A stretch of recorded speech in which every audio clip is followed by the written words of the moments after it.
Sir, ಇವತ್ತು ತಾವು ಕೂಡ ದರ್ಶನಕ್ಕೆ ಬಂದಿದ್ದೀರಾ, ಏನು ಹೇಳ್ತೀರಾ ಸರ್? ಭಾಳ ದುಃಖ ಆಗುತ್ತೆ. ನಮ್ಮ ಭಾರತ ದೇಶ ಕಂಡಂತಹ ಅತ್ಯುತ್ತಮ ಗಾಯಕಿ ಗಾನ ಸರಸ್ವತಿ ಗಾನಕೋಗಿಲ್ ಅವರು. ನಮಗಂತೂ ಅವ್ರನ್ನ ಕಳ್ಕೊಂಡು ಹೃದಯ ತುಂಬ ಭಾರ ಆಗಿದೆ ಅನಿಸ್ತಾ ಇದೆ. ನಾನು ಈಗ ಹಾಸ್ಪಿಟ್ಲಲ್ಲಿ ನಮ್ಮ ಸ್ನೇಹಿತರ ಒಂದು ಸಹಕಾರದಿಂದ, ಇಂದಿರಾಜ್ ಅವ್ರ ಸಹಕಾರದಿಂದ ಮಾಜಿ ಸೈನಿಕರು ನನಗೆ ದರ್ಶನ ಮಾಡ್ಕೊಳ್ಳೋದು ಅವಕಾಶ ಮಾಡಿಕೊಟ್ರು. ಕಾಲು ಮುಟ್ಟಿ ನಮಸ್ಕಾರ ಮಾಡಿ ಅಲ್ಲಿ ನಮಸ್ಕಾರ ಮಾಡಿ ಬಂದ್ವಿ. ನನಗೆ ಅವ್ರು ನೋಡಿದ್ರೆ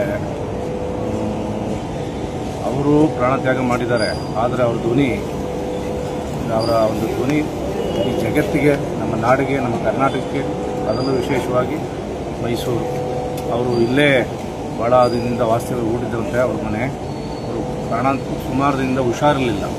ಸ್ವಲ್ಪ ದಿನಗಳ ಹಿಂದೆ ಅವರ ಮಗನೂ ಕೂಡ ಕಾಲವಾದರು ಅಂತ ವಿಷಯ ನಮಗೂ ಗೊತ್ತಿತ್ತು. ಆ ಒಂದು ಇದರಿಂದನೂ ಪಾಪ ಅವರು ತುಂಬ ಮಾನಸಿಕವಾಗಿ ಕುಗ್ಗಿದ್ರು ಅನಿಸುತ್ತೆ. ದೇವರು ಜಾನಕಮ್ಮ ಅವ್ರನ್ನ ಅಂತಿಮ ಕಾಲದಲ್ಲಿ ಮಗನ್ನ ಕಳ್ಕೊಂಡು ಪುತ್ರ ಶೋಕಂ ನಿರಂತರಂ ಅಂತ ಸರ್, ಪುತ್ರ ಶೋಕಂ ನಿರಂತರಂ ಅಂತಾರಲ್ಲ, ಆ ಒಂದು ಸಂದರ್ಭನ ಜಾನಕಮ್ಮ ಅವರ ಜೀವನದಲ್ಲಿ ಕೊಟ್ಬಿಟ್ರು ದೇವರು. ಬಟ್ಟು ಏನೇ ಹೇಳಿದ್ರು ಕೂಡ, ನಾವೇನೇ ಹೇಳಿದ್ರು ಆ ಭಗವಂತ ಬರೆದಿರುವಂಥದ್ದೇ ನಡೆಯುವಂಥದ್ದು. ಎಲ್ರಿಗೂ ಕೂಡ ಭಗವಂತ ಪರೀಕ್ಷೆ ಒಳಪಡಿಸ್ತಾನೆ. ಅವನೇನು ಹೇಳ್ತಾನೆ ಅದನ್ನು ಸುಲಭವಾಗಿ ನಾವು ಪಾಲನೆ ಮಾಡ್ಕೊಂಡು ಹೋಗ್ಬೇಕು ಅಷ್ಟೇ. ಯಾಕಂದರೆ ಸೃಷ್ಟಿಕರ್ತ ಅವನು.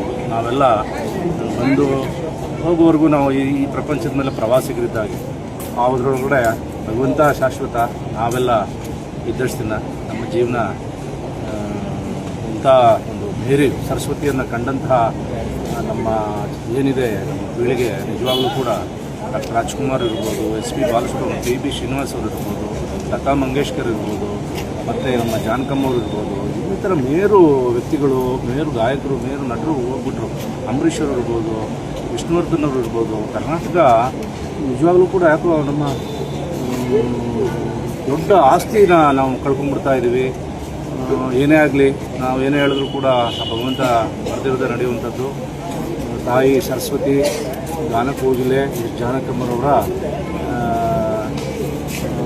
ಹೃದಯ ಮತ್ತು ಅವರ ಆತ್ಮ ಸ್ವರ್ಗಸ್ಥರಾಗಲಿ, ಶಿವನ ಪಾದ ಸೇರಲಿ ಅಂತ ಹೇಳ್ತಾ, ಅವರು ಮತ್ತು ಅವರ ಕುಟುಂಬ ವರ್ಗ, ಅವರ ಪಾಲಕರು, ಅವರ ಪೋಷಕರು, ಅವರ ಕೇರ್ಟೇಕರು ಎಲ್ಲರೂ ಕೂಡ ಅವರ ನೋವಿನ ಶಕ್ತಿಯನ್ನು ಭರಿಸುವಂಥ ಶಕ್ತಿನ ಭಗವಂತ ನೀಡಲಿ ಅಂತ ಹೇಳಿ, ಅವರ ಆತ್ಮಕ್ಕೆ ಎಲ್ಲರ ಪರವಾಗಿ ಭಾವಪೂರ್ಣ ಶ್ರದ್ಧಾಂಜಲಿ ನಾನು ಸಲ್ಲಿಸ್ತೀನಿ. ವೈಯಕ್ತಿಕವಾಗಿ ನಾನು ರೋಟರಿ ಸಂಸ್ಥೆ ಬನ್ನೂರು ಹಾಗೂ ನಾನು ಕೂಡ ಒಬ್ಬ ಉದ್ಯಮಿಯಾಗಿ ಕೆಲಸ ಮಾಡ್ತಾಯಿದ್ದೀನಿ. ನನ್ನ ಹೆಸರು ಸುರೇಶ್ ಅಂತ. ನನ್ನ ಆತ್ಮೀಯ ಸ್ನೇಹಿತರು ಕೂಡ ಇವತ್ತು ಅನೇಕ ಜನ ಹಾಸ್ಪಿಟಲಲ್ಲಿ ಕಾಯ್ತಾ ಇದ್ದಾರೆ. ನಾಳೆ ಏನೋ ಮಹಾರಾಜ ಗ್ರೌಂಡಲ್ಲಿ ಅವರ ಅಂತಿಮ ದರ್ಶನಕ್ಕೆ ವ್ಯವಸ್ಥೆ ಮಾಡುತ್ತೆ ಸರ್ಕಾರ ಅನ್ನೋ ಒಂದು ಮಾಹಿತಿ ಇದೆ. ಅದು ಬೆಳಗ್ಗೆ ಗೊತ್ತಾಗುತ್ತೆ. ದಯವಿಟ್ಟು ಅವ್ರನ್ನ, ಜಾನಕಮ್ಮನ, ನಮ್ಮ ಎಂಟೈರ್ ಭಾರತ ದೇಶ ಮತ್ತು ಕರ್ನಾಟಕದ ಕಣ್ಮಣಿಗಳೆಲ್ಲರೂ ಕೂಡ ಅವ್ರನ್ನ ಯಾವುದೇ ಒಂದು ತೊಂದರೆಗಳಾಗದಂತೆ ಅವ್ರನ್ನ, ನಿಮಗೆ ಮನಸ್ಸು ಭಾರ ಆಗಿರ್ಬೋದು, ಆದರೆ ಅವ್ರ ಪ್ರಾಣ ತ್ಯಾಗ ಆಗಿದೆ. ಅವ್ರನ್ನ ಎಲ್ಲರೂ ಕೂಡ ಅವ್ರಿಗೆ ಶ್ರದ್ಧಾಂಜಲಿ ಸಲ್ಲಿಸಿ ಅವ್ರನ್ನ ಬೀಳ್ಕೊಡುಗೆ ಕಾರ್ಯಕ್ರಮನ ನಾಳೆ ಮಾಡೋಣ ಅಂತ ಹೇಳ್ತಾ ನನ್ನ ಮಾತನ್ನು ಮುಗಿಸ್ತೀನಿ. ಧನ್ಯವಾದಗಳು. Thank you.